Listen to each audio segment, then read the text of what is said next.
Dewasa ini, layanan kredit atau layanan pembiayaan, baik online dan offline, kerap dijadikan solusi di tengah kebutuhan hidup yang terus meningkat, terutama pasca pandemi COVID-19. Orang-orang bisa bebas dalam melakukan pembelian barang menggunakan sistem cicilan, atau bahkan melakukan peminjaman dana untuk memenuhi kebutuhan dan gaya hidup mereka. Namun permasalahan dari tren konsumtif ini justru kerap muncul saat orang-orang tersebut belum mampu untuk membayar cicilan, meski tanggal jatuh tempo pembayarannya sudah dekat, atau bahkan sudah lewat. Untuk itu, diperlukan adanya staf penagihan atau collection yang menjadi salah satu bagian penting dalam sebuah perusahaan perkreditan atau pembiayaan.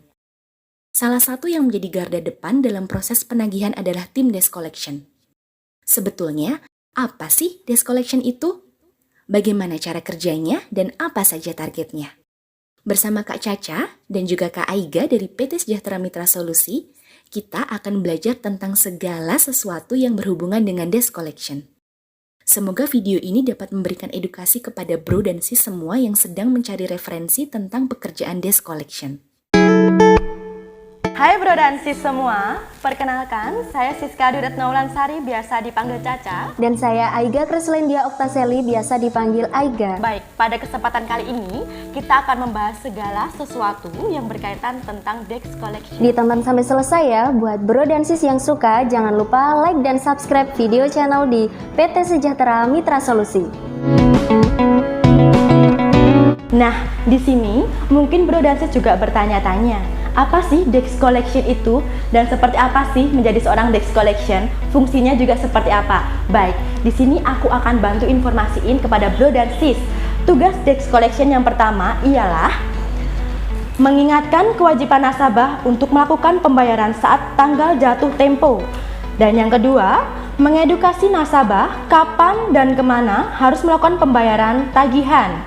Dan yang ketiga, melakukan investigasi terhadap nasabah yang kerap melakukan keterlambatan dan juga menerima informasi dari nasabah jika ada laporan terkait penyimpangan dalam proses penagihan yang dilakukan oleh tim lapangan. Di samping itu, desk collection juga memiliki kewajiban saat melakukan pekerjaannya. Apa sih kewajiban desk collection saat melakukan pekerjaannya? Yang pertama, menjaga nama baik dan citra perusahaan pemberi kerja atau tugas. Yang kedua, mentaati seluruh mekanisme dan prosedur yang berlaku dari perusahaan pemberi kerja. Dan yang ketiga, memberikan pelayanan terbaik kepada konsumen. Setelah kita tahu apa itu tugas dari desk collection, pasti bro dan sis juga penasaran nih, bagaimana sih proses kerja dari desk collection dan target apa saja yang biasanya dihitung. Desk collection biasanya akan melakukan penagihan untuk nasabah yang mengalami keterlambatan pembayaran 1 hari sampai dengan 180 hari. Tentunya hal ini juga sesuai dengan kebijakan perusahaan masing-masing ya. Ada berbagai macam cara juga dalam melakukan penagihan dari desk collection. Ada yang melalui telepon, pesan singkat atau SMS, dan melalui chat online. Yuk kita simak videonya. Halo, Assalamualaikum, selamat pagi. Benar dengan Bapak Abimanyu ya? Ya, benar Mbak, saya sendiri. Oh ya, mohon maaf Bapak, saya Risti dari PT Kredit Motor Indonesia. Boleh minta waktunya sebentar Bapak? Ya, bisa. Oh baik, saya konfirmasi ya Pak ya, untuk angsuran motor bebek 4 taknya Pak, yang angsuran pertama dari tenor 35 angsuran, jatuh tempo di tanggal 12 Agustus, mohon maaf sudah dibayarkan belum? Belum tuh Mbak. Oh belum, oh ya ini sudah terlambat 1 hari Bapak, mohon maaf kendalanya apa ya Pak ya, kenapa belum terbayar? Belum punya duit saya Mbak. Oh belum ada, oh ya tapi ini di sini sudah ada keterlambatan, nanti bisa diusahakan dulu ya Pak ya, rencana mau dibayarkannya kapan Bapak? Paling besok siang ya Mbak. Besok siang, oh baik, kami tunggu hari ini atau maksimalnya besok ya Pak ya, silakan diusahakan, dicarikan dana, nanti supaya tindak keterlambatan segera berhenti, gitu ya Pak ya? Iya. Baik, kalau begitu terima kasih banyak atas waktunya, mohon maaf waktunya Bapak, selamat pagi, wassalamualaikum. Berbicara tentang target, target biasanya dibagi menjadi 2, target produktivitas dan target pembayaran. Target produktivitas meliputi nasabah yang bisa dihubungi dan melakukan janji bayar kepada desk collection. Dan yang kedua ada target pembayaran, di mana nasabah yang melakukan janji bayar dengan desk collection melakukan pembayaran untuk melunasi tagihan. Tentu kedua target tersebut akan mempengaruhi gaji dan pendapatan dari bro dan sis setiap bulannya ya. Semakin achieve target, maka bro dan sis akan semakin banyak mendapatkan insentif. Oke, sekarang kita bahas siapa saja sih yang bisa menjadi seorang desk collection. Nah, sebetulnya semua orang bisa menjadi seorang Desk Collection. Dan untuk persyaratannya sendiri pun tergantung dari pihak perusahaan yang membuka lowongan itu sendiri. Dan jangan lupa, ketika Bro dan Sis ingin menjadi seorang Desk Collection, Bro dan Sis juga harus memiliki skill komunikasi yang baik dan skill persuasif yang mantap. Cocok banget gak sih buat Bro dan Sis yang pandai dan pinter banget ngerayu pacarnya? Kenapa begitu? Karena kedepannya Bro dan Sis akan dihadapkan dengan nasabah-nasabah yang memiliki permasalahan untuk pembayaran setiap bulannya. Dan jangan lupa, bagi Bro dan Sis yang ingin menjadi seorang Desk Collection, alangkah lebih baiknya memiliki SPPI terlebih dahulu. Kenapa begitu? Karena kedepannya Bro dan Sis akan lebih tenang saat bekerja, karena Bro dan Sis dilindungi oleh payung hukum.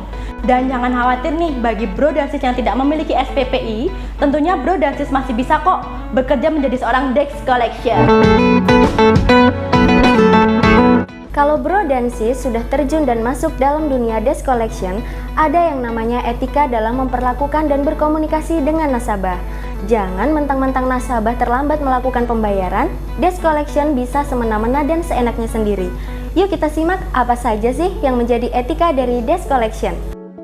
Yang pertama, jujur, tidak berbohong, tidak curang, dan tulus dalam setiap interaksi dengan nasabah. Yang kedua, rajin, bekerja dengan kecintaan, dengan sungguh-sungguh, dan bekerja dengan maksimal. Yang ketiga, sopan, menaruh hormat, beradab, dan bersusila kepada nasabah yang dihubungi. Yang keempat, disiplin, mematuhi semua prosedur kerja sesuai dengan lingkup pekerjaan. Yang kelima, gigih, ulet, pantang menyerah, dan berjuang untuk mendapatkan janji bayar dari nasabah. Yang keenam, rapi, tertib dalam menjaga semua data dan privasi nasabah dengan baik. Yang ketujuh, fokus, selalu berpikir bagaimana caranya untuk mencapai target dalam menghubungi nasabah. Yang kedelapan, taat hukum, tidak melakukan pelanggaran hukum dalam setiap penagihan kepada nasabah. Yang kesembilan, hati-hati, selalu waspada dalam berbicara, menulis, mencatat, mengingat secara detail dan akurat dari informasi nasabah. Yang terakhir, segera, tanggap, sigap, dan tidak menunda untuk mengingatkan kewajiban nasabah. Cukup panjang juga ya video kita kali ini. Betul. Tapi kita seneng banget nih bisa berbagi ilmu dengan Bro dan Sis semua.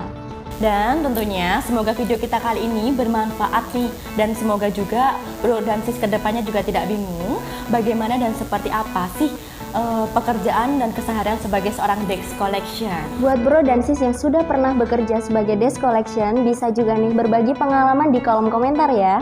Dan jangan lupa dong, tentunya bisa dibantu juga cek video kita yang lain di channel ini. Dan jangan lupa kunjungi juga Facebook dan Instagram PT Sejahtera Mitra Solusi. Di sana akan ada banyak lowongan dan kesempatan buat bekerja bareng kita di PT Sejahtera Mitra Solusi. Jangan lupa dicek ya teman-teman. Oke Bro dan Sis, kita pamit. Sampai jumpa di video selanjutnya.